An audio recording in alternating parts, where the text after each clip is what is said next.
Estamos ok.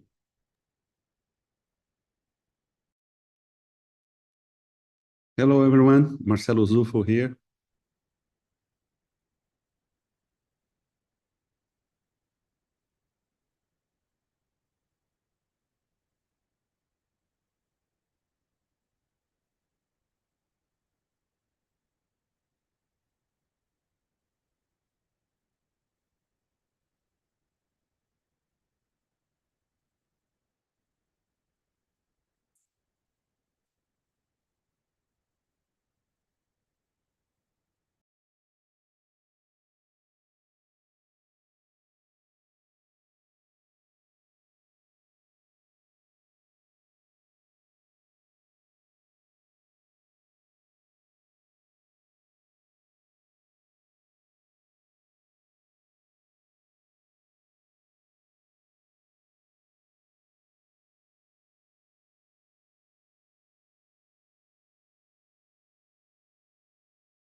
Hi, everyone. Mike, I think welcome to the GRC Americas Regional Seminar, and this is the first seminar, and I pass floor to our moderator and organizer, Mike Steele. Mike, please, this is in your hands now. Thank you. Thank you so much, Sharpia. I'm going to turn it over first to my colleague, Ann Emig, to give greetings on behalf of the GRC. Great, thank you, Mike. And I'll briefly share my screen and run through just a few slides to give folks a sense of what the Global Research Council is in case you're not familiar. So the Global Research Council is a virtual organization comprised of science and engineering funding agencies from around the world. The GRC was established back in 2011, I believe it was. It's dedicated to, sharing best practices on topics of mutual interest among funding agencies, with the vision that research and innovation should play a leading role in providing solutions to societal challenges in our time. Our mission is to work in partnership to create the conditions in which international research cooperation and collaboration can thrive. So the GRC is organized with a plenary meeting annually, but also 5 regional groupings for the Americas, Asia Pacific, Europe, Middle East and North Africa, and Sub-Saharan Africa. In the Americas group, the Americas group is actively engaged in the GRC with representation on the governing board and executive support group and multiple working groups. And we find that the regional meetings and the structure of collaboration among the funding agencies regionally becomes a forum to facilitate research collaboration and discuss topics of local and regional interest so that global challenges can be faced with local and regional actions and perspectives. One of the most exciting things that the GRC Americas region did was took advantage of the COVID situation to develop a series of scientific seminars on topics of mutual interest. And these have been going on since 2020 on a series of topics that are listed here on the slide. So today's meeting brings us together for the first of two 2024 scientific seminars. And these have been organized in collaboration among 6 GRC participating agencies. ANID from Chile, CONICET from Argentina, CNPq from Brazil, NSERC from Canada, NSF from the USA, and Dani from Uruguay.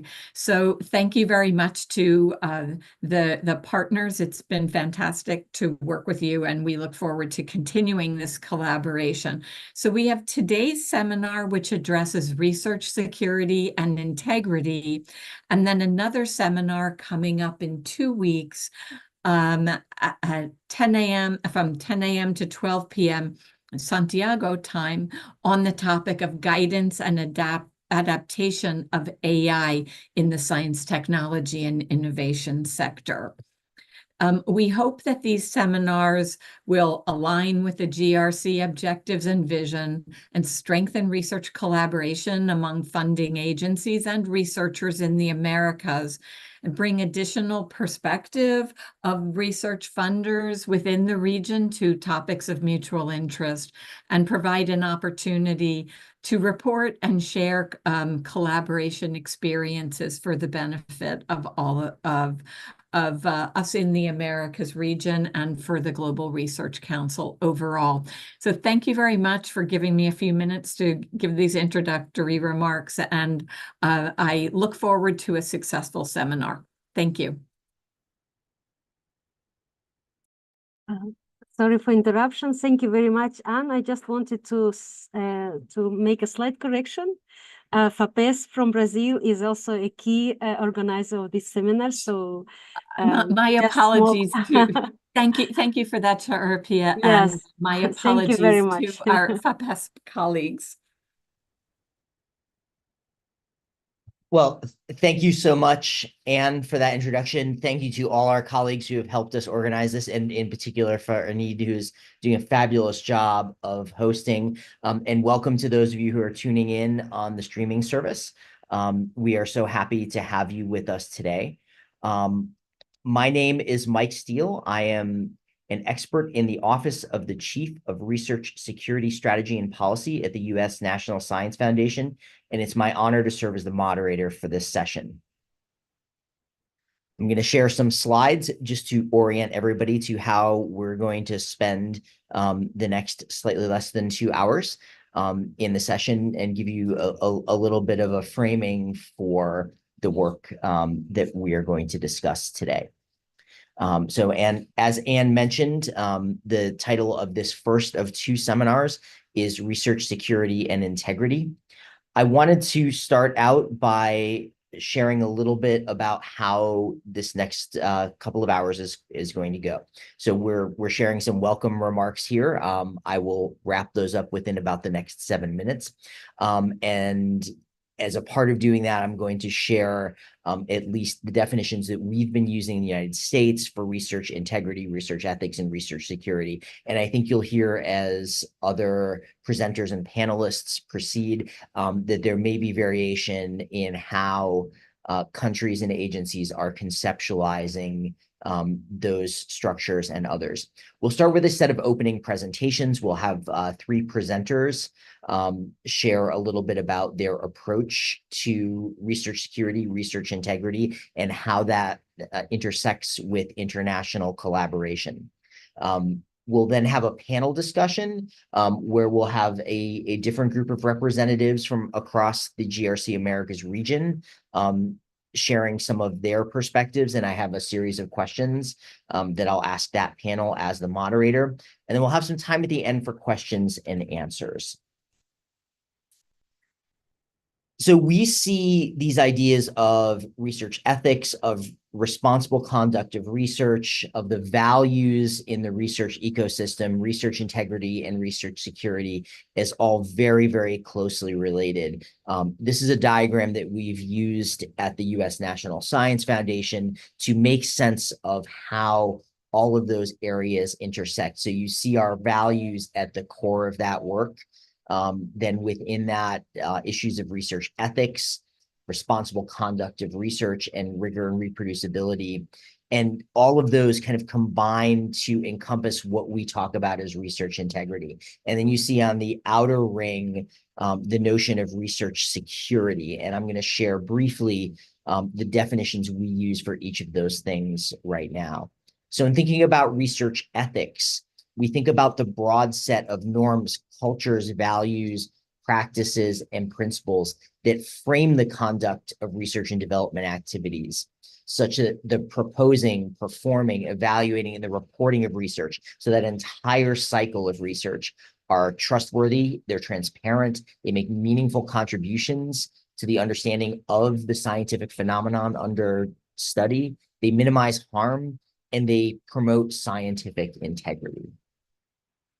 When we think about research integrity, that larger circle, we're thinking about the adherence to those professional values and principles in proposing, performing, evaluating, and reporting research and development activities. So it's that adherence that makes up that work of research integrity.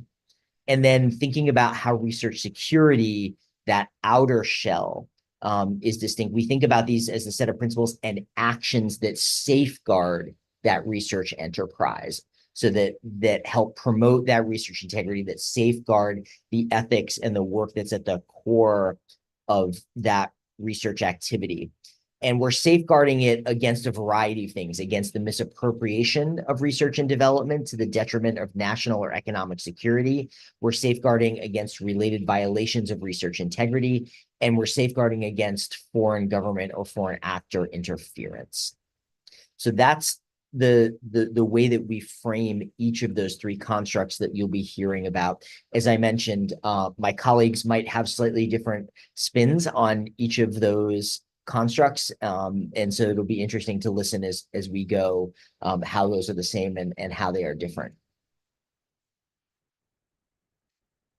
Thinking about when we engage in international collaboration, which is a key goal of the GRC, we think about these different aspects of research ethics, research integrity, and research security as perhaps being slightly different across fields, across funders, across countries. So as we promote collaborations between scientists, we have to think about how do we negotiate, how are we transparent about those research ethics, about integrity, and about those actions we're taking in the context of research security. So that's one of the reasons I think it's very important for us to be here today, to be engaging in these conversations. I'll show this slide a couple of different times, particularly for those of you on the streaming service. If you have questions at any time as we go, I will be monitoring the document. There's a shared Google document behind that link and that same QR code. If you have questions, I welcome you to please type them into that document. I'll be happy to share those with our presenters and our panelists as we go. So for the next 45 minutes, we're going to start with a set of opening presentations. We'll start with Professor Connie McManus from FAPESP. We'll then go to Dr. Sean McGurk from NSERC in Canada. And then finally, Dr. Mark Hasselkorn, the University of Washington, and as the director of the NSF Secure Center. So with that, I will stop my sharing and I will turn the floor over to Connie. So thank you very much. Thank you, Sharapia and Mike, for the organization. They've worked really, really hard to make this happen, and I think it's going to be a great success. Is my screen on? Is it okay? Can you see? Yes, we can see great. Thank you. Thank you very much. So, we just want to talk a little bit about research integrity and security from not only FAPESP, but some of the data that I'm going to present is also Brazilian. So it's just to show you just a little bit, because a lot of what we use are national systems. But I just want to show you, you know, some of the work we've been doing here. FAPESP is a regional financing agency. But São Paulo, in a state in Brazil, we're responsible for about 40% of all science that's produced in Brazil. In some cases, it can get up, in some areas, it's up to 50%. So although we're regional, we actually, and we also have our budget is actually larger than the National Science Foundation budget. So which means we're in a unique situation maybe within the financing system within Brazil. We get 1% of our funds from tax revenue from the state of São Paulo. So we don't actually have a budget. We just get 1% of whatever comes in, which means we have projects that go up to 10, 11 years. We don't necessarily have to have limited 2 to 3 year projects, which means that we can be much more daring in how we finance research. We are responsible for projects, research projects, mobility, innovation, all the things that you think about when you talk about research and application to society. And we also work together with to form policies for research, not only nationally, but internationally. Our legislation that we use when we talk about security and research security and research ethics, we have this Brazilian law, which is 13,709, which is our general data protection law. And it tells us how we have to treat personal data. So everybody who submits a project to FAPESP, is guided by this law. So all the treatment of personal data, sensitive personal data, data on children and adolescents, the endpoint use of this data is all defined within this law. It defines also who's the owner of the data. So, and one of the things we're doing at this minute is trying to reduce the amount of data that we're actually collecting, because we find that we're collecting too much data. And therefore, and also that people could have access to the data that maybe shouldn't be having access to the data. So that's one of the informations that we're using at the minute. We also are defining how public powers can use this data. So who can ask for this data and how can it be used? And we're also defining how there's going to be, but within this legislation, it also defines how international data transfer is carried out. So therefore, we take what's defined in the law and we apply it to our to FAPESP. So when we create processes here within FAPESP, we look at the two questions of security, of not of the data, of the projects, of the information that's available therein, and also in the integrity of the information that was in these processes. All processes here, when we form, for example, if we have agreements or if we have calls, they're all on this system here. Let me just put here, which is called SAY.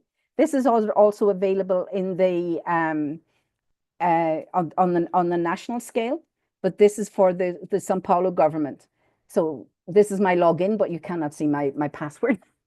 And it's defined for FAPESP, but all government agencies in Brazil have this system. So it's a system for electronic information, and all of this is here. When I create a process here, I define whether the information here is public information, and most of what we work with is public.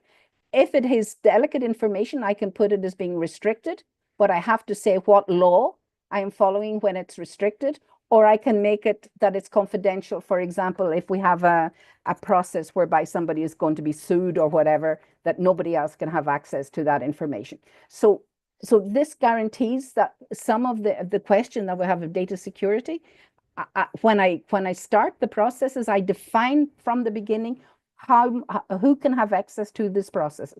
As I said here within FAPESP, when we create agreements or calls, these are open. So therefore, the general public have availability of these. When we go to evaluation and the data that are generated from there, then I'll talk a little bit more about that.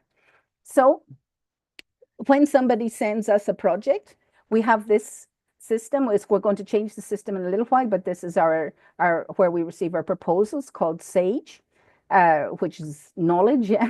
or intelligence. So within the processes, all our calls are on our websites and they go to social media. All the information here within is standardized. So therefore, we don't have different information coming for different calls.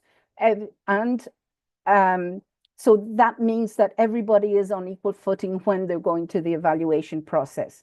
Here too, everything is on the system. So nobody can ask for money outside the system. And I'll show you about our CVs in a little while. And all our calls, results, and regulations are all available online. So nobody can say, oh, I didn't know about that, because it's all available publicly. And we put it all in all our calls. We put all the links towards what is available. Also, within the research integrity area, we have a series of regulations that look towards the questions of honesty, respect, accountability, and transparency. So here we have reporting, like we insist on putting the credit for who did what on the papers, on data collection, on the methods and protocols. So when we evaluate the processes, that's all within the proposals that we receive, and the planning of how that's going to be spent. And this is public. Within the respect, we insist that the research is carried out in a respectful environment. We have an ethics committee so that if anybody complains about how research is being carried out, they can complain to us and we will put it up to our ethics committee. When there's use of animals or human beings, we have these two national agencies, which are, on the right is CONSEA, which works with animals, and on the left, CONEPI, which works with people. So all projects involving animals or people have to go through these two systems, or one of these two systems. How we respect colleagues and how we respect researchers, as I said, we have the ethics committee here. We have accountability. We have accountability through publications, through funders, through the institutions, and through the researchers themselves. And I show you our CV, how it works. And then transparency, such as declaring conflicts, data sharing, etc. We have regulations for that. So the integrity, we have these committees that look towards animal or human health. And we have this, which is a declaration that people are aware that they're being studied. We have internal and external evaluations of these of the regulations and the FAPESP ethics committee. What has happened recently? We have started using artificial intelligence so that when we receive a project, that we make sure that there's no conflict of interest through using AI to design, to say who these researcher or research projects are going to. So we try and make sure that they don't go to people from the same institution, or that are working or have published together, or we try to identify using AI that these conflicts of interest don't occur. But even if they do occur, then we give them the option of saying, I cannot do this because I have a conflict of interest. So many of the important questions are the conflicts of interest. We have an important question as to undisclosed research duplication and research commitments, because that's very hard for us. So we're trying to now implement ways of detecting that this research has already been done or submitted earlier. And all of this can compromise the merit review system, and unauthorized use of pre-publication data is also something that we're trying to deal with at the minute. For those who want to see, as I said, everything is public. This is what we call our virtual library. So if you want to see what's being done in FAPESP or what's being financed by FAPESP, we have this page in English.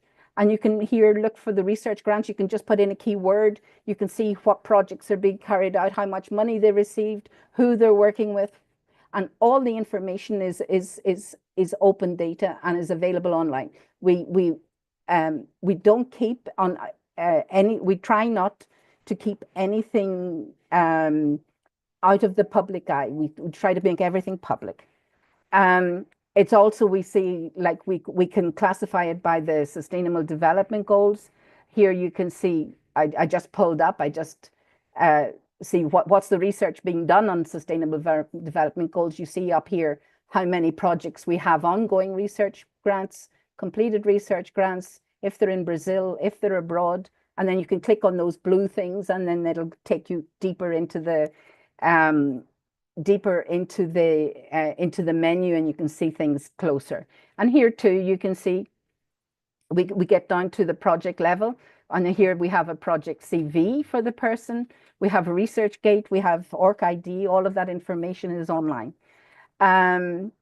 We also have here, part of our money goes to, as well as research projects, we have money that supports the institutions. If a person from the University of São Paulo gets some money for a project, we give part of the money directly to the institution as an overhead cost. But one of the things that we insisted was that if they receive this money, that they have to have deposits of scientific data available. So open data is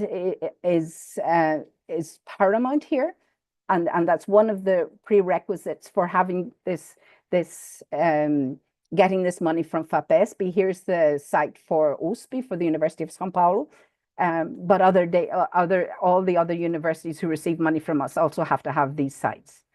As for CVs, the CV is actually on the national level. It's called LATS.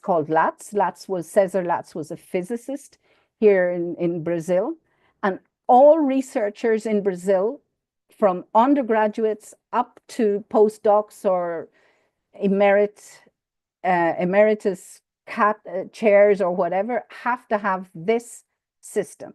So this is one of the systems, and you can set your system up.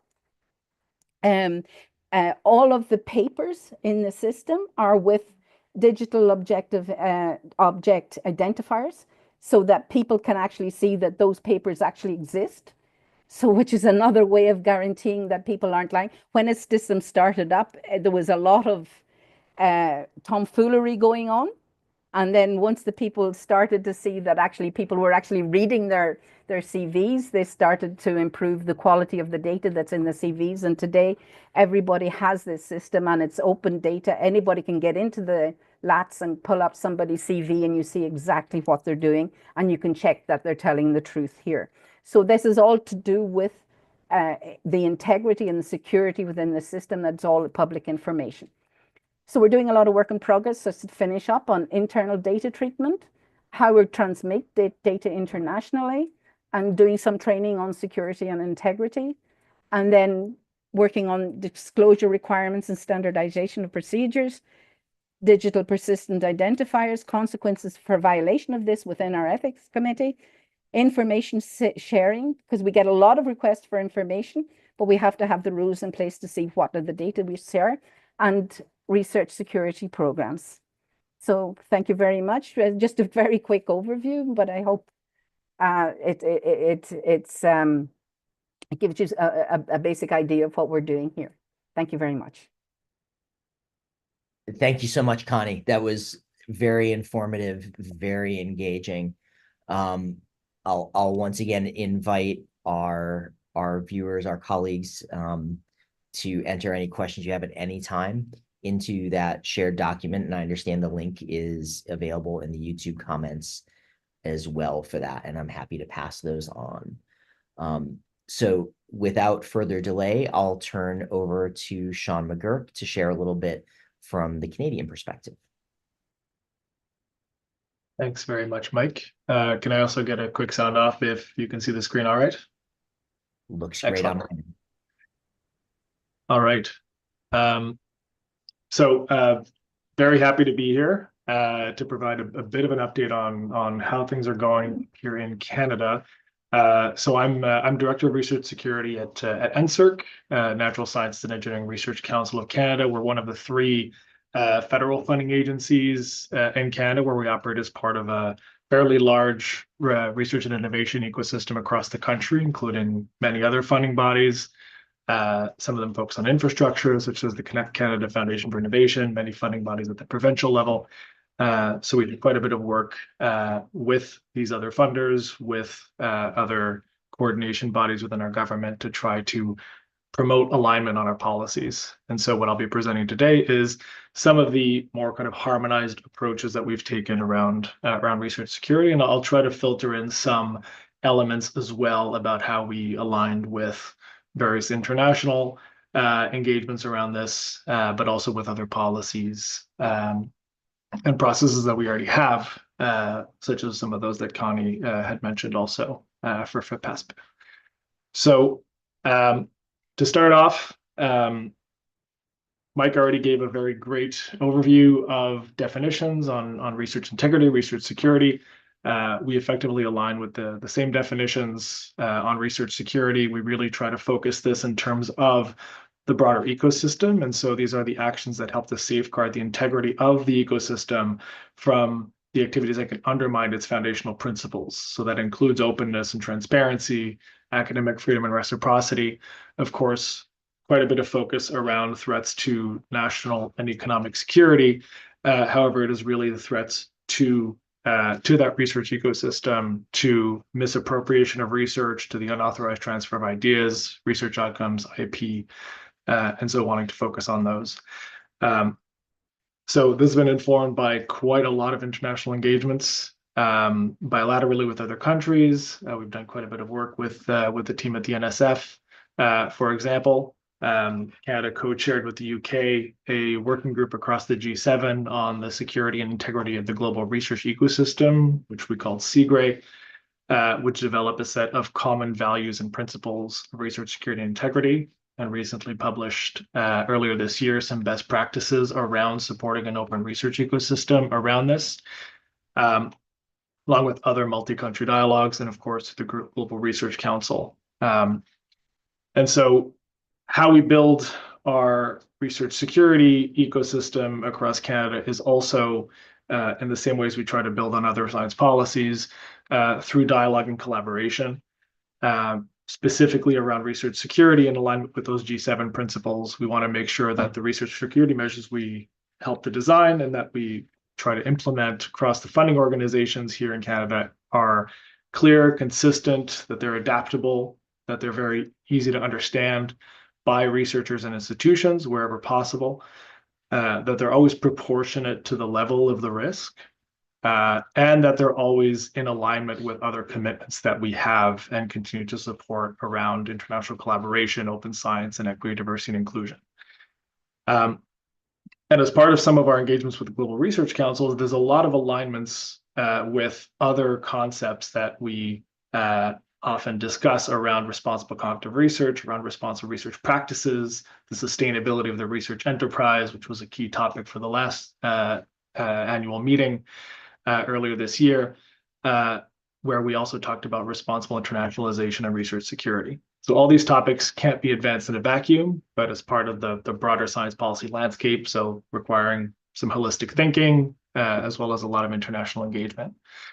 And on that, and before I really kind of dive into what we are doing in Canada, I'd be remiss as the co-chair of one of our working groups of the Global Research Council on responsible research assessment to not showcase something that we've recently published, which is the Responsible Research Assessment Dimensions. And so this report was published just a few months ago, collaboratively across many different funders, across many different countries, across all regions of the GRC, and designed over the last year with input across the Global Research Council.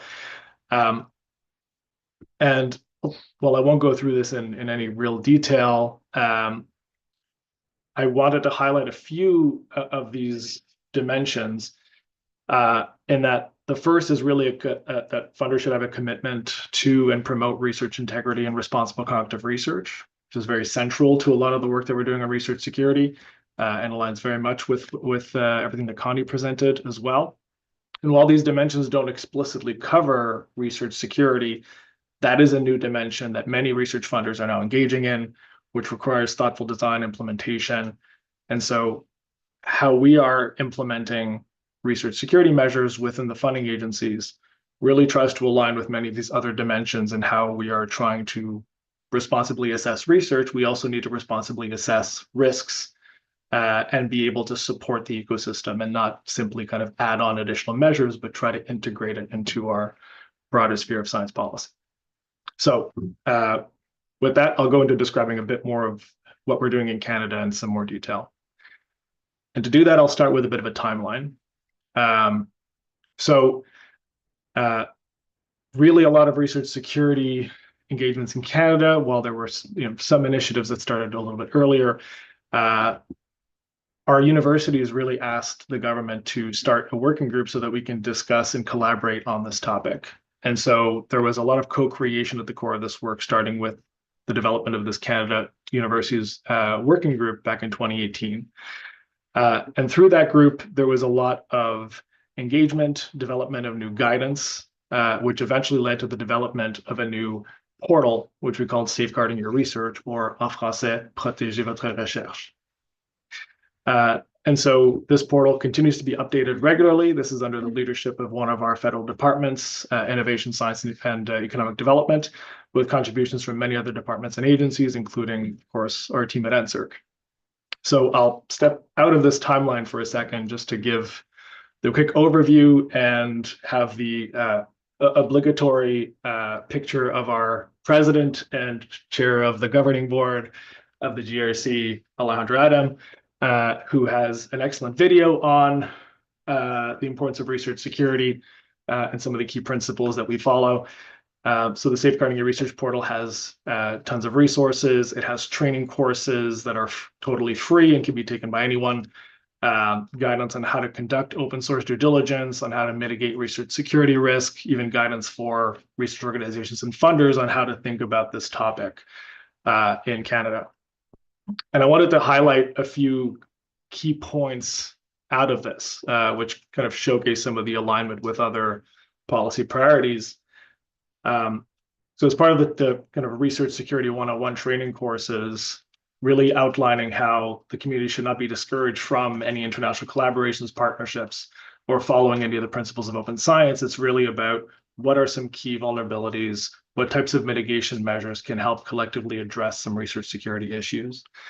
As part of the mitigation on research security risk, outlining how mitigation measures should always be tailored to each individual project, which can have its own set of risks, and should always be commensurate with the risks that are actually part of that project. So a mitigation plan that is too strong can obviously have adverse impacts on potentially reducing the ambition of the research or reducing the number of collaborations or et cetera that can be engaged in that research. We really want to try to focus on being as open as possible, but only as secure as necessary.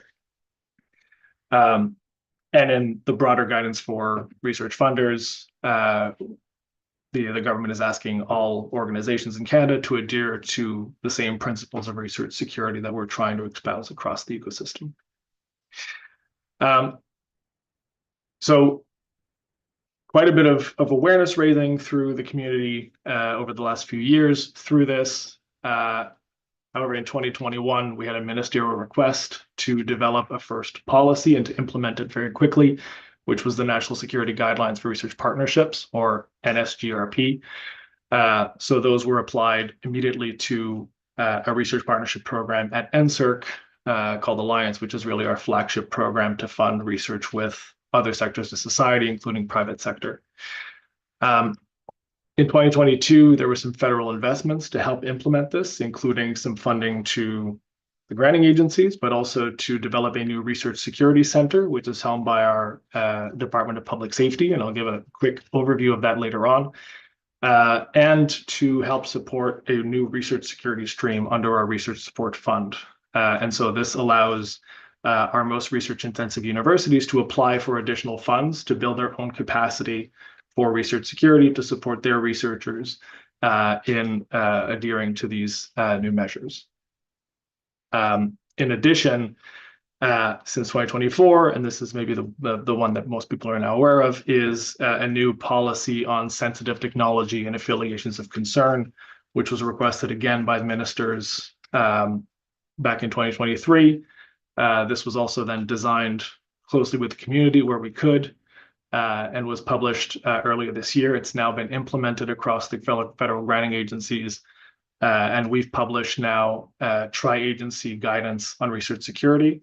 By tri-agencies, I mean NSERC and our two sister agencies that fund health research, the Canadian Institutes of Health Research, and Social Sciences and Humanities, Social Science Humanities Research Council. And so we are trying now to harmonize the implementation of these measures to try to simplify things for our community and kind of reduce administrative burden, increase clarity. So to give the extremely high-level version of how these two policies work, really it's a basis of two different questions. So with the most recent policy, STRAC, this applies to the vast majority of our grant programs. The question really is, will the research aim to advance one of the listed sensitive technology research areas? So this is a short-ish list of areas. It's 11 high-level categories, which are then broken down into sub lists that are really the key areas that are of concern from the list. And it's really the intentionality of aiming to advance a technology as part of that list. So if the answer is no, I am not aiming to advance, and we ask the researchers applying to our grants to answer this question, if they say no, there are no requirements that apply. If they answer yes, then the policy that applies is that the researchers involved in that project cannot be actively affiliated with, receiving funds or in-kind support from any of a list of named research organizations. And so the purpose of this is to really address risks related to the intersection of sensitive research performed with any high-risk research organizations. If the research is not sensitive, the longer arm of the policy doesn't apply. And the policy always applies on a forward basis. So it's at the time when a researcher applies, this is the status of the lists as they are at the time of application. If the lists change over time, we're not asking researchers to adjust. For the next time they apply, they look at the status of the list. That's what applies on a forward basis. So to try to simplify things, applicants simply need to submit an attestation form to say, I am not currently affiliated, receiving funds and kind support from any of these organizations. And we ensure compliance with this through a validation process that only occurs after the awards have already gone out and on a randomized subset. And compliance to this is tied to existing policies and processes that exist, including our responsible cognitive research framework, which have existed for many years, and for which all research institutions that we fund have existing processes to action any breaches of policy, including any other research integrity-based policy that we have.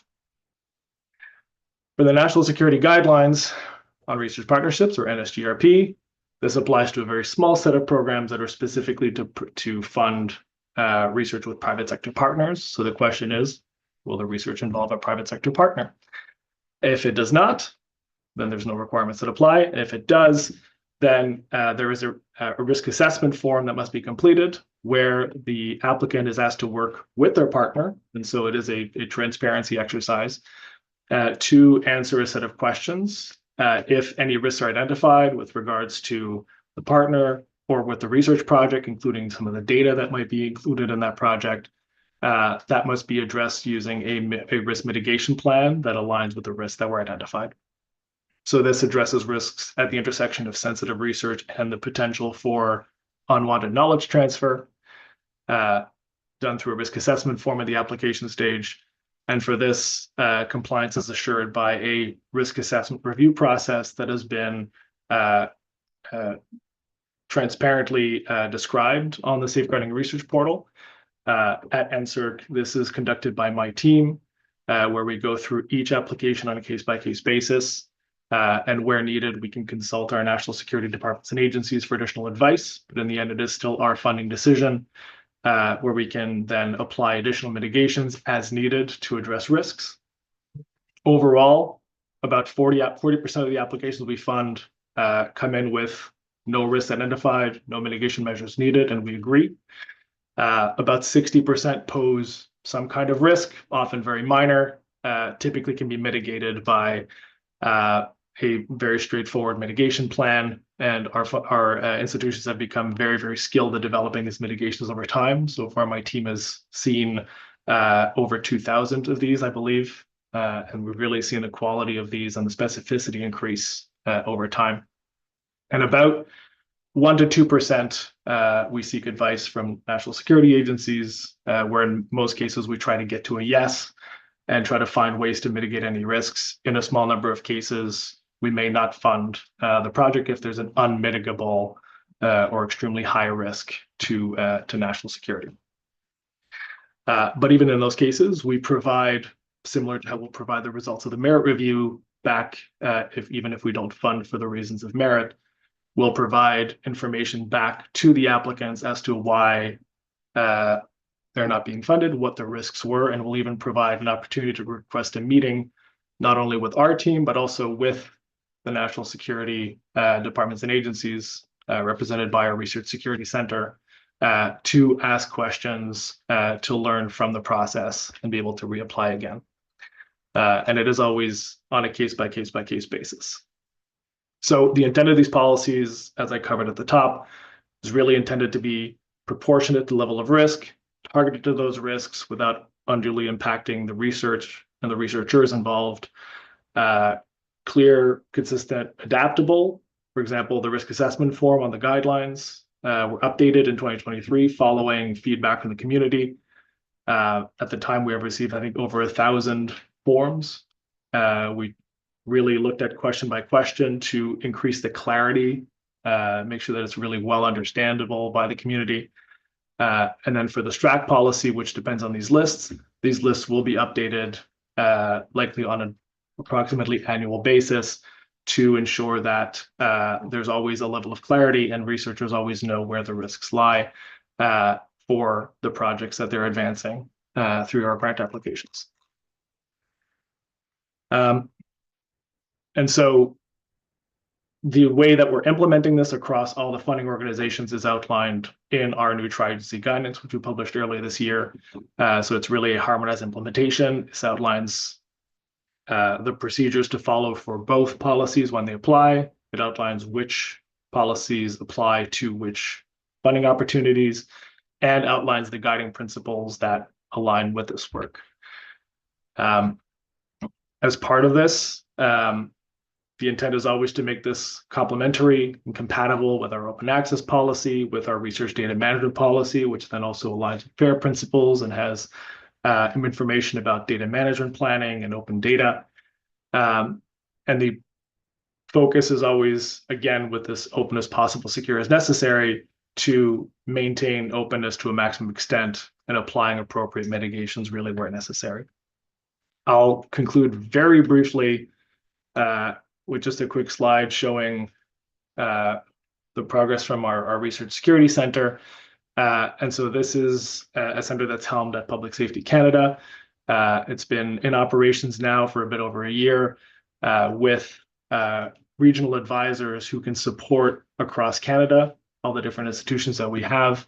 They now have 6 advisors across the country.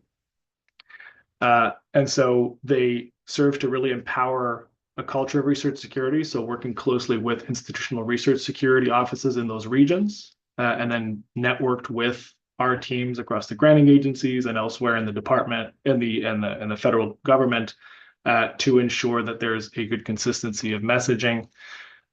They support our implementation of the policies that I mentioned, including providing us advice where we need it, but also then open and transparent engagement with universities on these policies and these guidelines. They have a diversity of backgrounds as part of their set of advisors who come, some of them from a security background, but some of them from a very research-focused background or from research administration. They provide workshops on how to safeguard science. They host symposiums. They're very active in the community, as we try to be as well, and overall serve as this central point of entry for the research community to ask questions, even on a case-by-case basis for risks that might exist. So the intent is really, rather than having some of this being kind of a big black box where it's unclear what's happening, we try to really outline very transparently how everything applies and have very open lines of communication for anyone who wants to come and ask questions. So I'll end it there with a quick contact slide for all these different teams that are not only individually engaged, but engaged with each other working on this together. Wonderful. Sean, thank you so much. I've got a couple of questions. Sean, I'll start with one with you, and then Connie, I'm going to come back to you for some questions that have arrived in the last little while. So Sean, there have been a couple of questions about how you identify the sensitive technology research areas. I'll say that the list is actually developed and owned by Public Safety Canada. And so they've actually been doing some work over the last several years to develop a list of sensitive technologies, working with experts across the government, but also experts within the community. So this list of sensitive technology research areas actually benefits from a lot of that kind of long-standing expertise. And so the list that has been published is based on basically all of that work. So it provides some details as to why certain areas might be sensitive, and some details as to the types of research in those areas that would be sensitive. And we really leave it then to researchers who have the expertise in their own research to go through this list and self-identify whether they feel like their research would be sensitive. And then we also have a function where if they are unsure, they can reach out to us, they can reach out to the Research Security Center, tell us roughly what their project is going to be, and we actually will work with the Research Security Center to decide or provide advice to them as to whether or not it would be sensitive according to the list. Wonderful. Thank you so much. Connie, a couple of small questions for you. First, there was a question about what projects you upload to the library. Are they completed and revised, or are there also ongoing questions? Most of them are the completed ones. It's actually you're talking about FAPESP's virtual library. Yes. Yeah, not the data library. It's the, yes, I believe so. Okay. Yeah. So no, actually, at the beginning, we upload just the name, who got the project, just basic data, and the summary of the data that's put in the project. So that's what goes up first. Then later on, when the people give in their final report, and when they give in, for example, publications and scholarship holders, etc., and that's put in after the project is closed. So there are several moments when information is uploaded, because as you see there, we have ongoing projects and then closed projects. So the ongoing projects is just the basic summary, and then the closed project is more complete data. Excellent. Thanks so much. And there was also a question, Connie, about which digital persistent identifiers are used in the lattes. That platform. you would have to ask somebody else. Okay. Great. Thank you so much. I'm not an expert on that, but in the meantime, I can try and find out for you until I'll see if I can find some. We're actually in the middle of lunch here, so I don't know if I can find anybody available, but I'll try and find that out for you. Okay. No problem. Keep the questions rolling in. I see a couple of more that are appearing in the document, and I'll bring those forward to our group as we go. But I'll turn it now over to Mark Hasselkorn to share a little bit about the United States perspective and the Secure Center. Okay. Can you see that? Yes, we can. Okay, great. So let's think a little bit about this mission. This mission of safeguarding the research ecosystem of the United States or of any country. Think about the complexity of having that mission. Imagine, I mean, impacting any ecosystem is incredibly difficult. Imagine you wanted to improve the transportation system in your city or your region, and you had to deal with, 5 to 10 agencies, some of them law enforcement, some of them not law enforcement. You're worried about congestion, you're worried about responding to incidents, you're worried about providing a diversity of different options for mobility. That's an incredibly difficult ecosystem to change. Lots of politics, lots of policies and jurisdictions and missions. Now imagine trying to do that over an entire country with thousands of institutions and a very complex set of issues around what is integrity and what is security and how do you make it happen. This sounds very daunting. And then on top of that, because collaboration is central to the value we produce in research, now imagine that a US researcher is collaborating with a researcher in Brazil, and now Brazil's infrastructure and Brazil's security system, it's part of our security, it's part of the combined security system. This is truly daunting, right? So what do we, when you think of that, 67 million doesn't seem like a very large investment. This is an extremely difficult thing we're trying to achieve here, right? But I want to tell you about what we're doing with it and give you a sense of how we're approaching it and answer, of course, any questions you have. So the National Science Foundation has made 2 separate awards, one in a secure center and one in secure analytics. So now we're a secure program. And who do we serve? What's our mission in terms of who we serve? You can think in an ecosystem of many different ways to identify your community. One way is by role. So we have researchers. We have research administrators who manage research.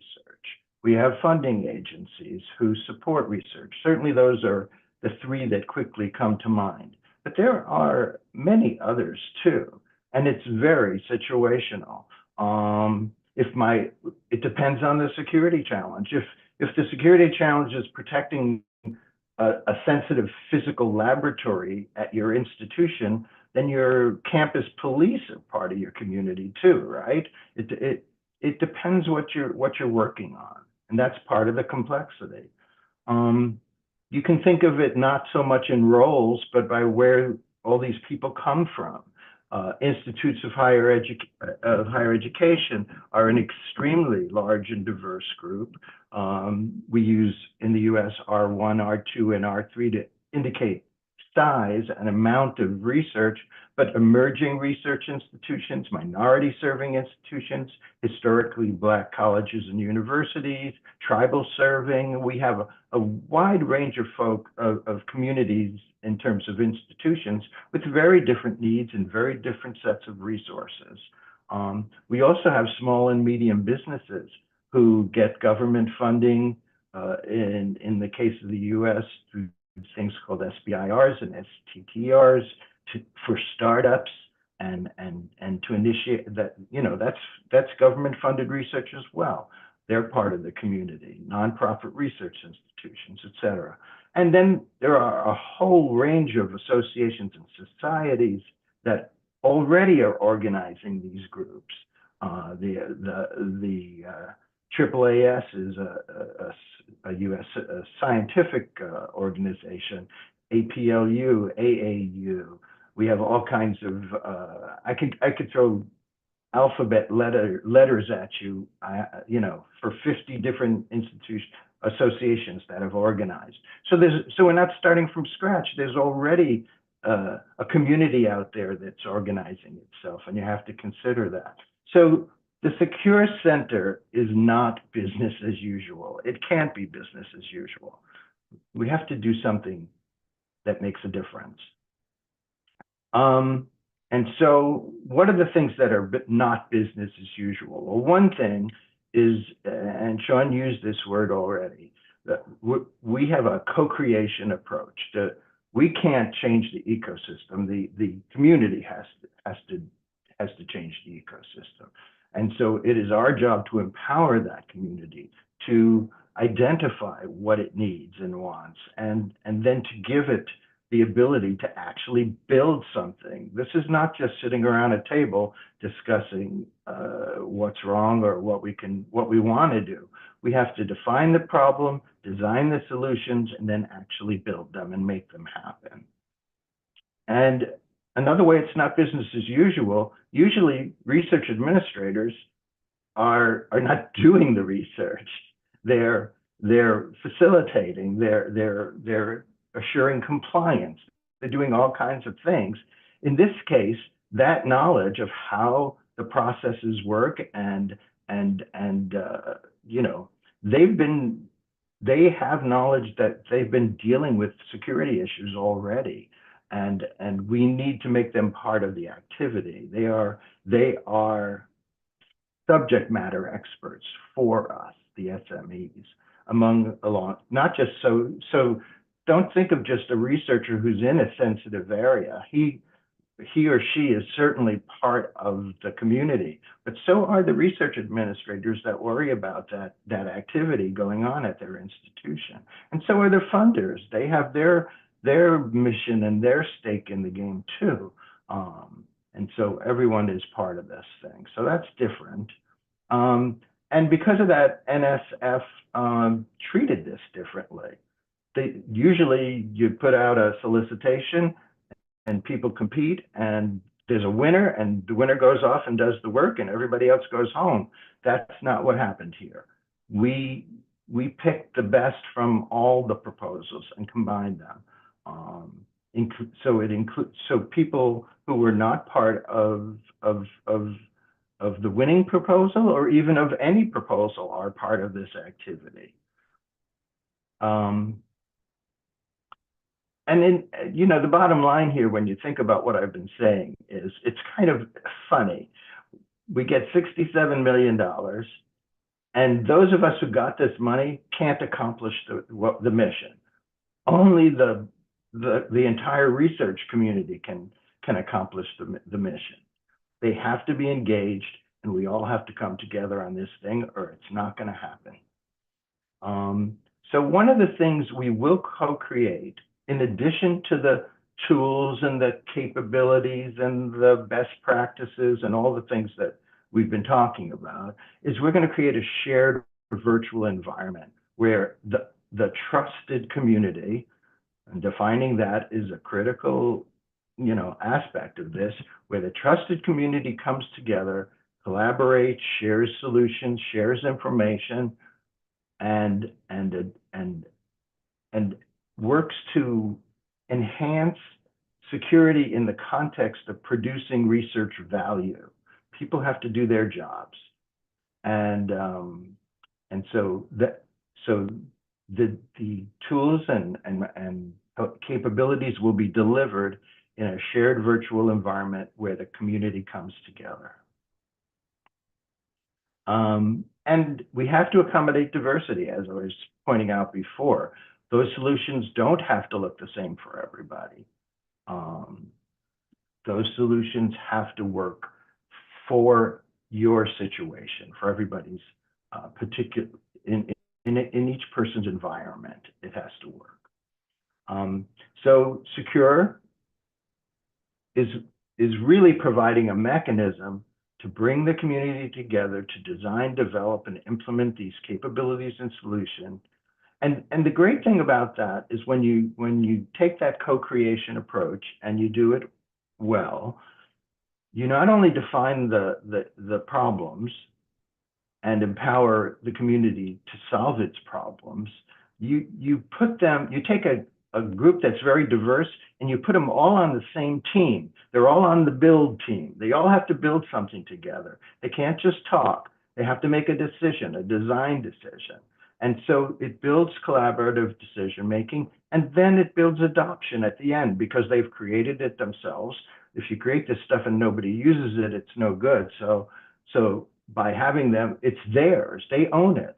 And these things get iterated on constantly. They can, because it's a dynamic situation and things change. And the community has the power to change it because they own it. So real quickly, some of the details. So we're doing this by establishing 5 regional centers. Here they are. The Northeast is led by Northeastern University, Southeast Emory, Midwest Missouri, University of Missouri, Southwest two leaders, University of Texas, San Antonio, and Texas A&M, and the West by Washington. And then in addition to the geographical breakup, we have our SMEs, our subject matter experts, divided into expert areas, such as experts in sensitive research and the types of threats and geopolitical issues. And these are some of the institutions working there: Mississippi State, Hoover at Stanford, that's the Hoover Institution, and Michigan.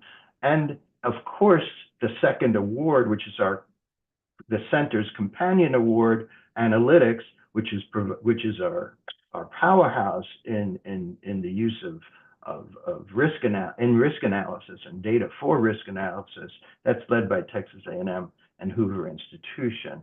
And then we have another group of SMEs. These are just as important in terms of subject matter as the sensitive areas. And this is our value areas. As you saw, Mike put values in the center. And these are things like, well, we can't do this by increasing burden because no one will use it. We have to reduce burden. We have to have equitable access. We can't protect the value of research by cutting off the very collaborative core activity that creates that research. So we have to balance collaboration with protection. And these are some of our institutions leading the value areas: Michigan, Charleston, Washington, and the Hoover Institution. So Secure is a lot more about community-centered design and co-creation than it is about compliance. These are just, we don't, I'm concluding here, and I'm not going to get into this big area of, so what are the kinds of options of things we might build? First of all, of course, the stakeholders are going to identify these for us. We're not going to just say, you have to work on X. But we talk with stakeholders all the time. We've done surveys. We know there are certain things on the table. And I'm going to use one quick example. The 4th bullet, security alerts. A lot of people have been talking about the idea that sometimes we have something that happens, perhaps it's a targeted break-in or whatever, where it would be really good to know that information right away because that might happen very quickly to a lot of other people. Now, when you actually have to build something, think of all the things you have to think about there. First of all, what is a security incident? Secondly, when does it arise to the level of importance that you would want to send an alert to everybody in your community? Or would you want to send it to everybody or only some people?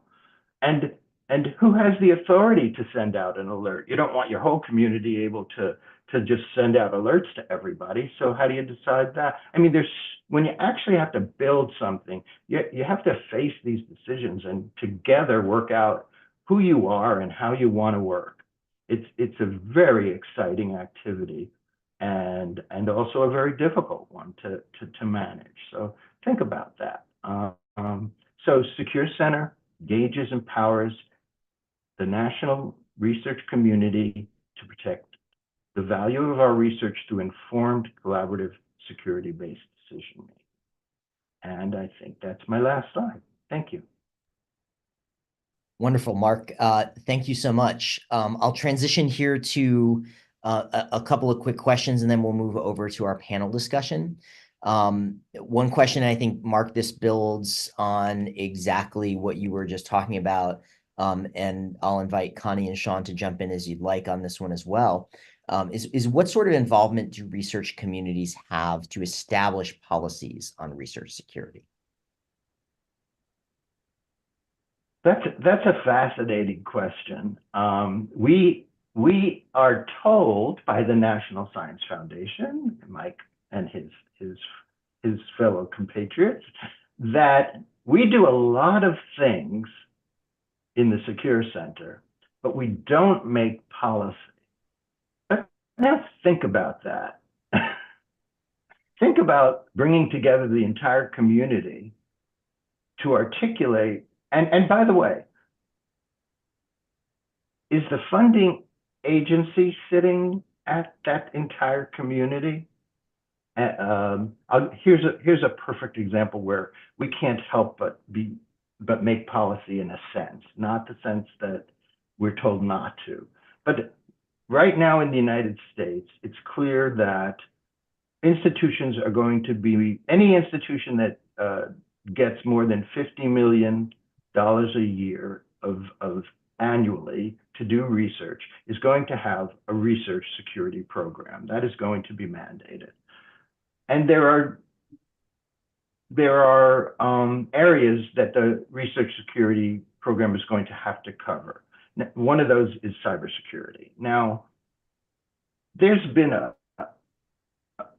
humongous amount of work done in cybersecurity, right? There are many options for what you might do there. Do the federal agencies who give out funding want to sit there and have each of those, 300 institutions say, here's our cybersecurity component of our research security program. Will this do? Does this work for you? And the agency has to sit there and get 300 proposals for a cybersecurity solution and then respond to it. Or does the agency want to sit at the Secure Center co-creation table up front with all the stakeholders and together come up with what an appropriate cybersecurity component of a research security program is, and then everybody goes off and does, and they know they have an example, they have an option, and the Secure Center makes it easy to have access to that option and implement that option. Now, did we create policy? I don't know, but we sure came up with probably the way that we're going to implement that policy for sure. And it just makes sense that it benefits the government agencies as much as it benefits the institutions. Does that example ring with people? Is that clear? Yeah, I think so. Sean, Connie, anything to add? I mean, I can add very briefly. I mean, we're as funding agencies, we're not necessarily the leads on many of these policies, but we're often the leads on implementation. So at least I can talk a bit more about that, and that a lot of the way that we try to bring this forward and actually integrate this into how our research grants work, how we fund research, how we communicate out these different requirements. For that, we do try to work very closely with the community where we can. For example, on the research track policy, we actually worked with our national university organizations, the Universities Canada and U15, to run a consultation. And we sent the entirety of our interagency harmonized guidance, all the definitions, the forms, everything out to every single university across the country, and offered them the ability to provide feedback anonymized through the university organizations, so they could provide us with clear comments on what's not clear. If this can't be implemented, here's a way that this could work. Here's a way that this could work better. Here's maybe a way to show this better. Or if we haven't really outlined well how a certain part of the policy is going to work, how can we tweak that to make it clearer? And we received over 100 comments, which we had very little time to implement, but we really did our best to try to put everything together. And through all this, our kind of core departments that are involved in this also run annual surveys among the community in terms of how are these policies working? Do you find the guidance useful? What else would you like to see? So while it's never a perfect system, I do think that there has to be that co-creation role, and we have to try to find those opportunities to engage everywhere that we can. Yeah, we sort of work, you send things out and we bring things in. So we do, a lot of the work that we do internally is that we have quite a large community-based working groups within the agency. So when we need to define policy, etc., what we do is that we call the relevant working groups to work on the documentation, and then obviously it is available for comment, and we before we actually send it for approval by our technical committee, then it goes through several rounds of approval. We have we are totally although we're government funding, we're totally independent from the government, which means that we don't have an awful lot of governmental interference, and I would say interference, I can't say interference. Government oversight, yes. We don't have a whole lot of that within the way that we work inside FAPESB. So I think, yeah. So we're quite independent on the way we work, We listen more to the community than we do for outside. Mike, I prepared a quick slide. Oh, yes, please go ahead. As I said, about persistent indicators, I sort of thought, well, hang on. So just to show you very quickly, hopefully that you can see here. So I sort of just thinking very quickly, what are the persistent identifiers that we will be using? This is my LATS, and here you can see, hang on, that it has here a number. So that is my number, and then below here, you can see it is linked to my ORC-ID. So therefore, within our CVs, we have not only have the CV, which is a persistent identifier, it is linked to our ORC-ID number, which is also a persistent identifier. Okay. Most of research in Brazil is done in the postgraduate programs. So every university has an identifier, every core, and then within the university, we have courses, which would be a master's course, a doctorate course, and then we have programs, and each of those have a number. So the first few numbers of the course would be, if it's what the university is actually by region. So I know if it starts with a 5, it's in the north of the country. If it starts with a 4, it's in the northeast, for example. And then I would have the university number. Oh no, I then would have the state number, and then the university number, and then the course, if it's a master's or doctorate, and then the program number. So as if it's in animal sciences or in geology or whatever. So that is also, obviously all of our documents have DOI. We have a system here called Cielo, which is an open access journal system, and they're registered with ISSN, ISBN, Crossref, etc. All of our projects have numbers through types of projects, the year of submission, and the area of knowledge. So I can, by looking at the number, I can identify when the project started, what area it is, and it was submitted. And then this is an example of that say that I was telling you, where all our documents go. So here you see the first 3 numbers here, 255. So let me actually, the 255 means that it's FAPESB, okay? Then it's the 896, it's the 896th process opened this year in 2024. So I can see, and then here you see at each document here the email that was added onto it. Hang on a sec here. The email here has a number, and those are all DPIs, okay? So or PDIs. So I know the origin of the document and what the document is. And then if I need this document in another process, I only have to type the number of the document, not the number of the process. And then I can upload that document into another process if it's relevant to another process. So I don't know if that answers the original question, but it's just to give you a sort of an idea. I think it does. That's lovely. It's given me some ideas in looking at how you're organizing that. So thank you so much. And I'd like to thank Connie, Sean, and Mark once again for getting us started with those presentations. I'm going to transition now to our panel.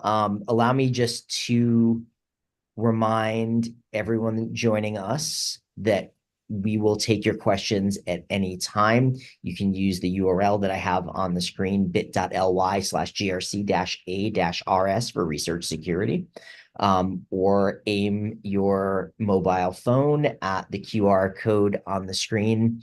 That will get you there as well. I'll be continuing to monitor those questions as we get started with our panel discussion. So I'm going to invite our panelists. We have Ana Carnaval, Tam Dow, Romina Deborah Torres, and Marcelo Zufo. I'd love for each of you, in the order that you see your names on the screen, to please unmute, introduce yourself, tell us a little bit about where you're coming from and your perspectives on research integrity and research security. And after we get through all four, I'll begin us with our questions. All right, so I guess that's my turn. I'm Ana Carnaval. Nice to meet everyone. I was born and raised in Rio, so I'm Brazilian, but I have finished my postgraduate studies in the US, became a dual citizen, and started working here. So I'm a professor at the City University of New York, and I've been in this position for about 16 years now. My research is really devoted to understanding biodiversity patterns in Brazilian ecosystems. So most of my lab is somehow involved with that, which means that we are a heavily collaboratively group, and we work a lot with FAPESP collaborators and collaborators in other states in the country besides São Paulo. What else do you want me to say? I think this is good for so far. Yeah, we've had a few jointly funded grants between FAPESP and NSF. So I think I'm the boots on the ground example of a scientist trying to make some of this collaborative science work and work well. So I think that maybe I could give some perspective on the side of the implementation of the project, what has been working, and maybe what are the challenges for us to really bring the security issue, and strengthen it. Wonderful, thank you. Hello, everybody. I'm Tam Dow. Thank you for inviting me to speak here. I am currently at Rice University as the Assistant Vice President for Research Security. Excuse me. I also have an appointment at the Baker Institute of Public Policy under Science and Technology as a faculty scholar. Prior to coming to Rice University, I've been here just a little bit over a year. I came from the government. I was working in the FBI, where I led the FBI's counterintelligence task force out of Houston to address foreign influence. So thank you very much. I'm looking forward to share some of my thoughts on research security and integrity. Thanks so much, Tam. Romina? Okay, thank you for having me on this panel. My name is Romina Torres. I'm from the University Adolfo Ibáñez from Chile. I'm a computer scientist, and I'm also associate professor of this university.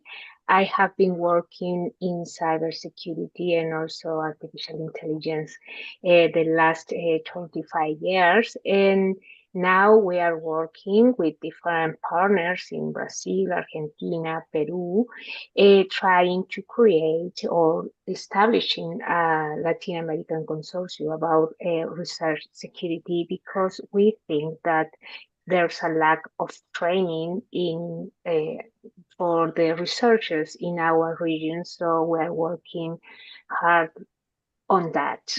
Thank you. Wonderful. Thank you so much. And Marcelo, please. Hello, thank you for inviting me. I am Marcelo Zuffo. I'm a full professor on electronic systems in Brazil. Along my career, I engaged myself in several strategic programs in Brazil. I started my career designing supercomputers in the Cold War, a very difficult thing to perform in this side of the world. Later, I having been engaged in helping the Brazilian government building our national crypto security infrastructure. We call our PKI, public key infrastructure, with the scope of fighting corruption here, banking corruption. And then in recent years, I became more engaged with innovation. And then during the pandemic, we designed ventilators down here in Brazil, and we start to understand how the world is completely under reorganization. And finally, in the past 2 years, I'm serving my university, being the head of the Innovation Center. And when we reached this position here, we understood that we have a gap regarding integrity. So that ended up with the consolidation and establishment of our research and integrity office down at USP, but also related to the innovation side of the things. Thank you very much, and I hope to help also contributing the discussions here. Thank you so much. I will stop sharing so that our viewers can see all your lovely faces. And I have some questions to toss to the panel for their thoughts. Please feel free to jump in, panelists, at any time. So let's start by thinking about this idea, which I think emerged in part from some of our opening presentations. We have a variety of differences in national norms and standards for conducting research. How do we negotiate those differences, and how do we negotiate alignment between those national norms and standards when we're engaging in international work?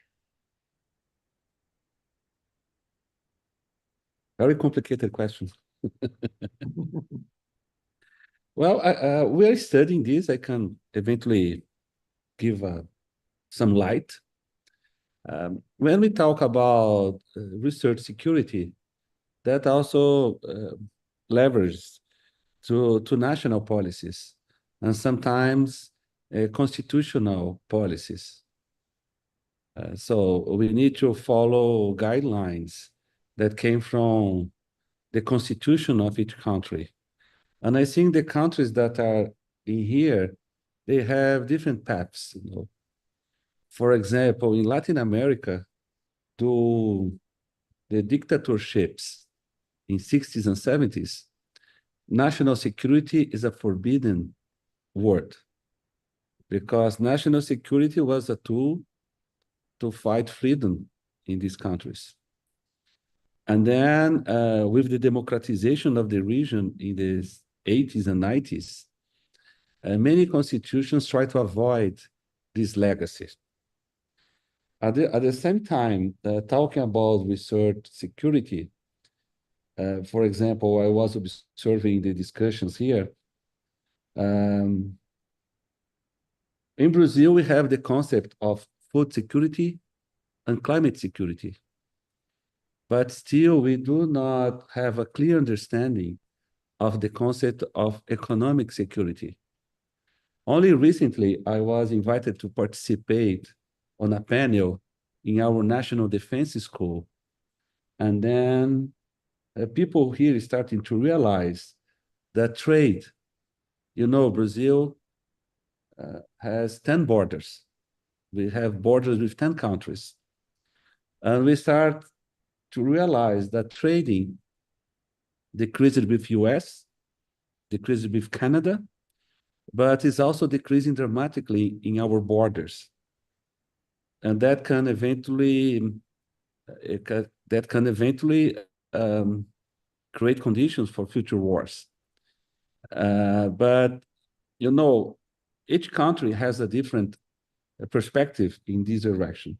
What I can say in the end of the day, after we establish our research integrity office here, USP evolved from research ethics to research integrity, and now it's becoming more clear that there is another level of the debate that is research security. But the colleague from US was very sharp, pointing out that we are all members of a very complex ecosystem. My duty now here is to map the São Paulo research and innovation ecosystem. And I think the fundamental problem that was very clear posed by colleagues from US is how you convince the community. I think without convincing the community and building this consensus, it will be very hard achieving progress in such field, in such domain. That is some of my small contributions for the discussion. Thank you. Thank you. Tam, and then Romina, please. Thanks, Mike. So I just kind of want to just add a little bit to there, and I think kind of listening to the presentation, it's interesting to me that I think we're pretty clear on the values that drives research ecosystem, and I think we're pretty clear on what are those values, those ethics that we should abide by. But it's striking that research security, we're not very clear on exactly what to do. And so the question of national norms and standards, I am not sure whether or not we actually have those national norms regarding research security. And then are they a lot different from our counterparts, our other partners in Canada, in Sweden, and in other countries? I'm just not sure. And I think one way to kind of go about it is getting folks really together in a room over a long period of time or multiple sessions to understand what exactly are people doing across various levels, right? Across federal funding agency, across professors, across university administrators. So there are various levels, and are there consistency? Are there differences? And if there are differences, which I assume they are, do those differences matter, right? So a lot of those really fundamental questions, I think that scientists will need to really help us address to move this field further along. I think we got to start there at the very basic, get together all the international partners. I think what you guys are doing now, but really dig deep and figure out, okay, are there differences across multiple levels? That's university, federal funding partners, law enforcement agency, because they also shape research security. Do those differences matter? And then where can we come to some agreement? Or should we come to some agreement between us and other partners? Because that will help us, I think, really answer the question. One of the questions, for example, risk assessment, right? How do we know when an entity is risky? I mean, I know because people tell me, and I know because I'm from the FBI for many years, but if somebody really was to challenge me on why it's risky, I can probably make something up, but I don't know how reliable, how valid that is. But anyway, that's kind of my thoughts on national norm and standard. Is I think we need to really, and I'm not sure if it's there yet at this point in time. But over. Thanks, and I think that's a really important point. One of the things I hear you saying, Tam, is a distinction between those those norms. And we have requirements and disclosures and policies, but those are different than norms and values. And I think that's a really important distinction. I have a comment on that, Tam. Oh, go ahead, Marcelo, and then Romina. One fundamental risk for universities is reputational risks, and that was one of our first consensus when we built our integrity office.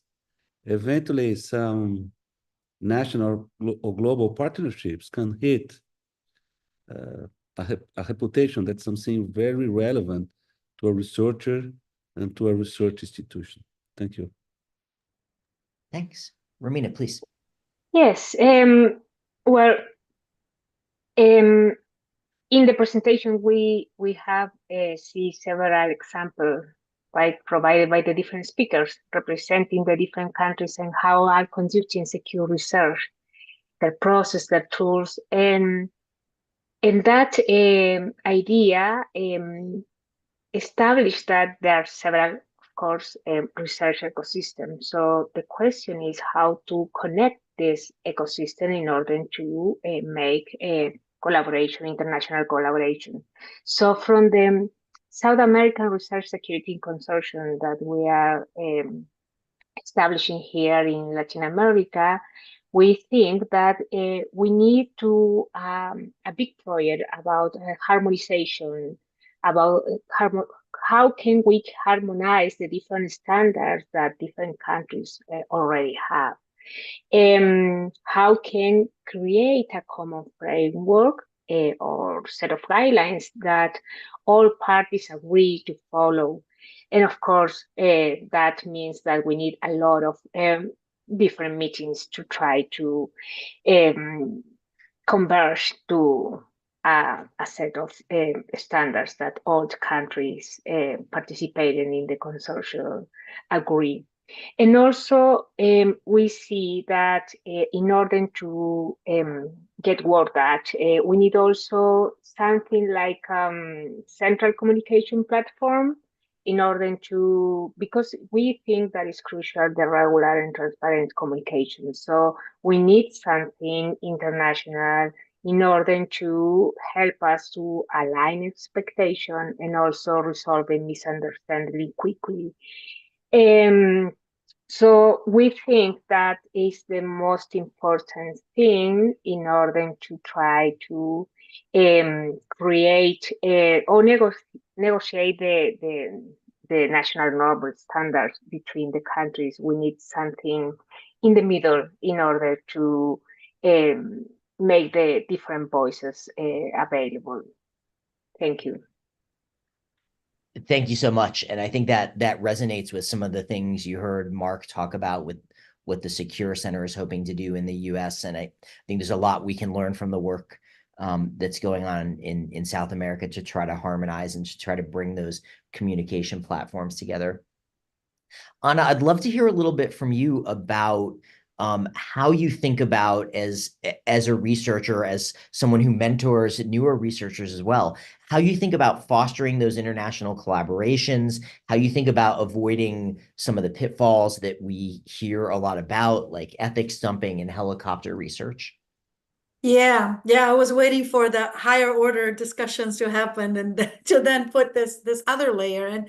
And thank you for bringing that to attention, because I do feel that is also fundamental, right?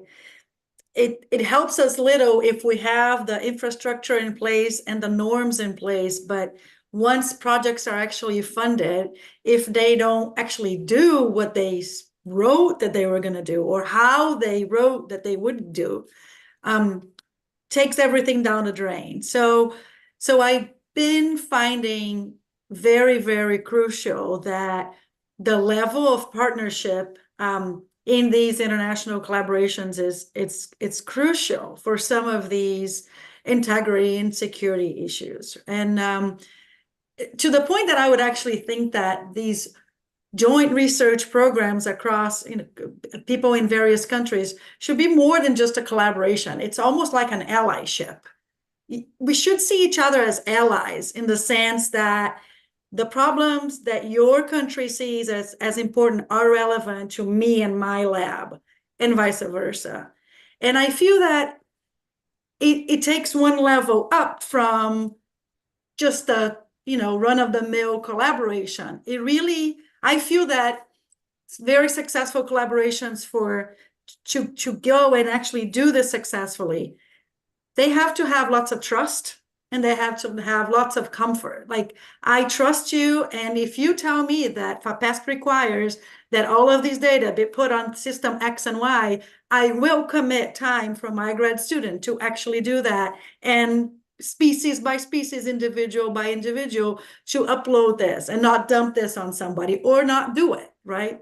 So I do feel that this trust is very important. How we built this trust, right? And how we built this level of comfort to just raise our hand and say, this is not okay over here. You really need to change your behavior. That's what we're talking about, right? We're talking about scientists changing their behavior about how they do science so that they will, attend the needs or the challenges or that the other country has to deal with. I don't know. I think there must be many ways of doing this, right? But one way that I've been finding very useful is to actually put people interacting a lot together in person, in a site, across countries.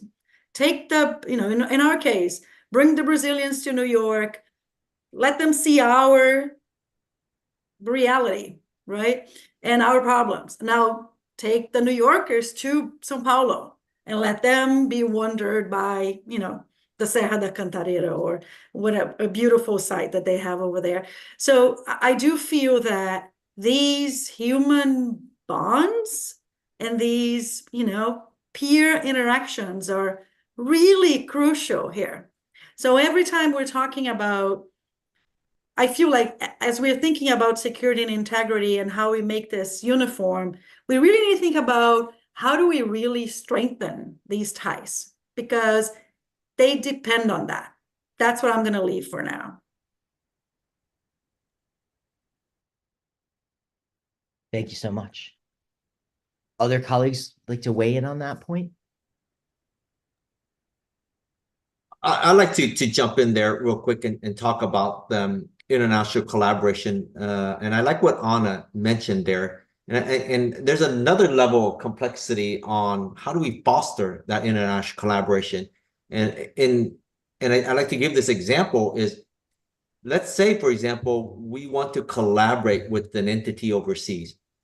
And in our mind, we view a successful international collaboration as it will help my laboratory achieve something, and it'll also help the other individual achieve something where they're learning something or whatever it is for them. It becomes a little bit more complicated than when it becomes, if what I achieve feeds into the United States government, that may be viewed good for me.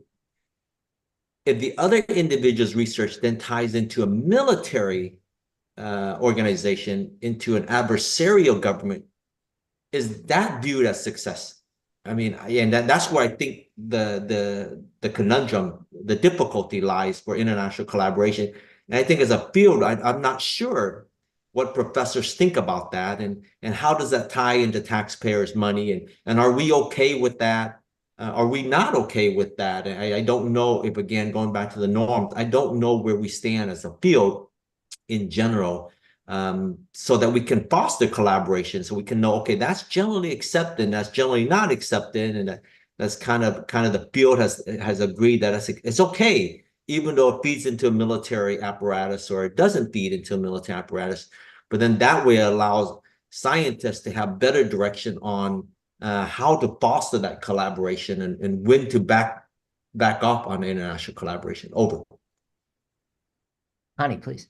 Yeah, something else that Anna said that made me remember something is that when we're talking about cross-border collaboration as well, we can go the opposite way.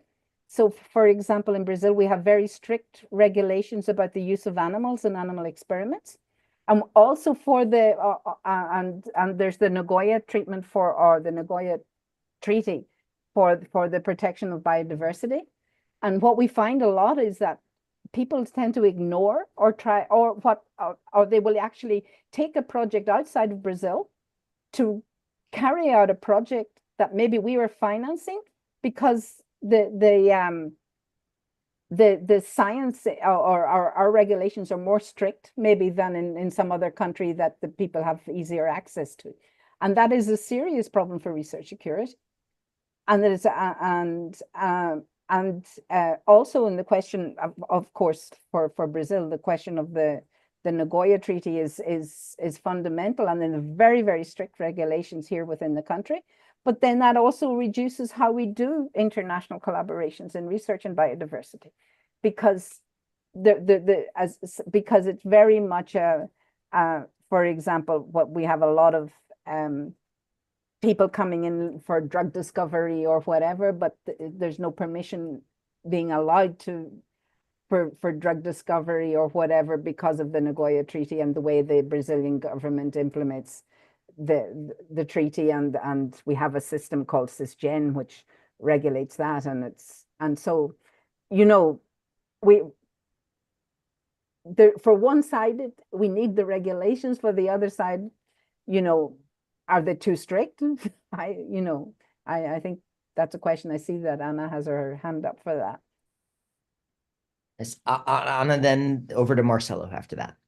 Yeah, and in response to, so what Connie is mentioning is really applies to our work, and in response to that, however, what I see happening in Brazil is a very upfront and strong involvement of the scientific community, of the ecosystem that Mark was referring to, the academic ecosystem, trying to address or raising the issues or trying to discuss this. So it's very interesting as we're discussing differences between countries. The fact that I feel like in FAPESP and in Brazil, the scientific community has been very upfront and vocal about this. And this may not happen elsewhere, or it may happen in some countries, but not in others. And that is the one difficulty, right? The fact that we have different levels of involvement or even different cultures of involvement. How is the scientific community actually influencing these policies or discussing these policies or putting pressure in some of these because of the way that the infrastructure is built, the way that the organizations are built, right? So I think that that's fascinating, and it's very much true for FAPESP and how it differs, for instance, from NSF. Wonderful, thank you. Marcelo? It's interesting because I think also we should consider a diplomatic touch. In the previous administration in Brazil, we have an office for science diplomacy. We call DCT, the Department for Science and Technology of our Foreign Affairs Office, that have been dissolved. And then just yesterday, we have the visit at USP of the new ambassador that will take care of science and technology affairs at the diplomatic level. So when Connie mentioned the Nagoya Treaty, we are being signatories of several multilateral treaties associated to environment and food security, for example. And I think one idea that we can do it's building an agenda of such consortiums. I do believe that the consortiums like we are discussing here, but these consortiums need to have some level of institutional engagement, universities, funding agencies, because basically our diplomacy, they will respect the voice of the community. So Anna was very correct, pointing that we need to build means of enhancing communication and teaching people and giving light to some aspects of this dynamic and complex world that people do not realize. I'm very frank, so I can tell what I see a few days ago. I was in this panel in our national defense school, and basically I see judges, parliament guys, admirals saying, well, trade is decreasing, so as trade decrease, war probability increase, and Brazil have a lot of friends, but we doesn't have allies. So when Anna mentioned about allies, what means an alliance? You know, that's another thing. And then we need to have a convergence of national interests. And that, again, it's a super complex matter. I mean, most of people here are scientists. So another thought is all these debates will be approached by a science methodology, no? But could be a good thing. I think it's feasible, but it's hard. I'd like to be optimistic in thinking that our science community could inform our governmental, our legislative communities in thinking about diplomacy coming from science and into our governments, but maybe I'm too optimistic about that. We are running the Science and Innovation Diplomacy School, sponsored by FAPESP, in 2 weeks down here at Innova. Thank you, FAPESP. That's wonderful. Anna, I'll let you chime in, and then I have a couple of questions I'm going to put together. No, this is quick. I was just saying, but you know, how beautiful to let the scientist or the science lead the diplomacy, right? I mean, because I think Marcelo was just talking about how, you know, the countries need to have these agreements, but I mean, there is science that needs to be done between countries that don't talk to each other. There is beautiful, important, relevant science to be done there. So it's very interesting that we're talking about oversight and governmental control over to enhance security, which is absolutely needed. But there's this other creative force that can come from the scientific community, and could be a force for diplomacy. So I just thought that was maybe naive, but beautiful. So that's all. I like that. I have an example here. Yeah, go ahead, please. In 2008, we have the digital analog to digital TV transition. And then a bunch of scientists, sponsored by CNPq, IFAPES, built a panel. And then next day, the diplomacy from Brazil come in. And then we design a Latin American standard that have been adopted by 13 countries. And everything was science-based. I remember going to Argentina, going to Chile, Uruguay, Paraguay, Guianas. And then we first built a consensus between scientists, mostly electrical and telecommunication engineers, some computer scientists too. And I remember that the diplomacy just followed the requirements of this technical community, you know? And we see that. We have a Latin America digital TV standard that reached near 400 million people. And that was built on a technical, scientific, and diplomatic. But again, I'm optimistic too, but it's a lot of work. But we need starts. And eventually the start could be building consortiums and start to pass the message forward. Agreed. We definitely need to start. Let me throw out a question. We've got about 7 minutes till the top of the hour. A kind of a paired set of questions. There's a question that came in from one of our viewers and participants about what we see the role of funding agencies to be in supporting good international collaborations that attend to these issues of research integrity and research security. And I'll pair that also with since we have some folks from the institutional sides too, what's the role of institutions in fostering those collaborations, and how do some of the incentive systems and what we value in institutions play into that? Mark, I see your hand up, so I'll go to you first, and then I'll let people jump in from there. Yeah, that's funny. I wanted to say something about funding agencies, and that's the question you asked. I want to tell a quick story. Part of us for getting the Secure Center was that Mike and his team under Rebecca Kaiser over at NSF put together a blue ribbon panel, and the finalists went and made presentations to the blue ribbon panel.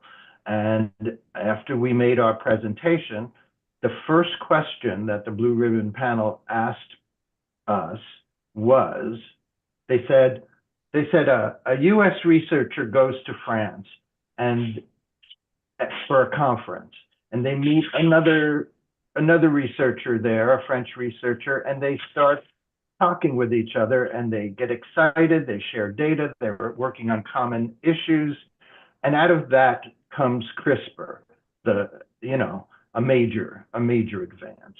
And the first question they asked was, how are you going to make sure that that keeps happening? How are you going to make sure that security does not stop that? And that's the right, and that's, it's important that NSF got the funding from Congress to do the Secure Center. If it had been Homeland Security, if it had been DOD, it could have been anybody, but they gave it to NSF. And that didn't happen by accident. That happened because a lot of people put a lot of work into getting that language into that bill. And so agencies are really important here. They're partners too. And so if this future we're imagining of not just US research community sitting around a co-creation table, or not just Canadian doing it in Canada, but actually doing it together, the agencies have a very big role in making that happen. So, any great panel was amazing. Agreed with everything they said.